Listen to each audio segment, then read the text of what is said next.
Those of you who travel South Claiborne Avenue often were probably breathing a sigh of relief when the work appeared to be finished before the Super Bowl. Well, that's not the case because the traffic cones are back up and it's down to one lane when you head toward downtown.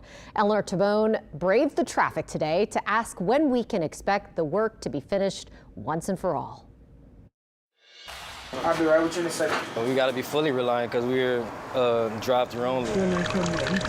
If you're heading to PJ's on South Claiborne Avenue, you have to drive up to the window to place your order. But who wants to fight Claiborne traffic to get coffee? I've seen a major loss in sales. According to Alonzo Fletcher from the coffee chain, not many people. We working to get about 12 to 1,500 a day, but we've been,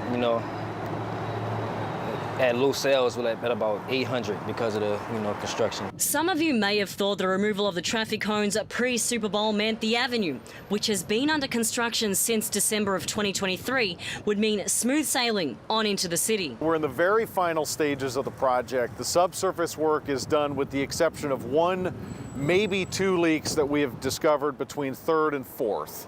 So we don't want to pave over any leaks. Unfortunately, that was never the case. Steve Nelson, superintendent at the Sewerage and Water Board of New Orleans, says the snowstorm slowed everything down. Leading up until the 2 weeks before Super Bowl, we had all of the subsurface work complete, and we wanted to make sure that we were open for the Super Bowl. So we got into a place where we had a shrinking time window, and then it snowed 10 inches. Steve says everything should be open and ready before Mardi Gras Day. He says the plan always was to come back in and smooth out the roadway. Folks will recall the paving surface before Super Bowl.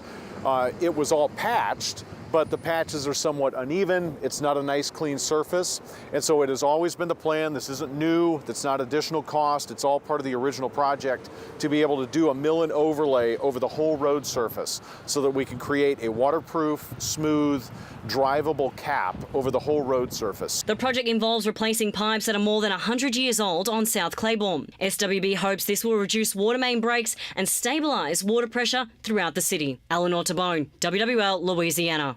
Steve Nelson says Claiborne could be open sometime within the next 2 weeks. How quickly it gets done depends on the weather. He says closures around 3rd and 4th Streets, however, could remain as crews work to fix those leaks.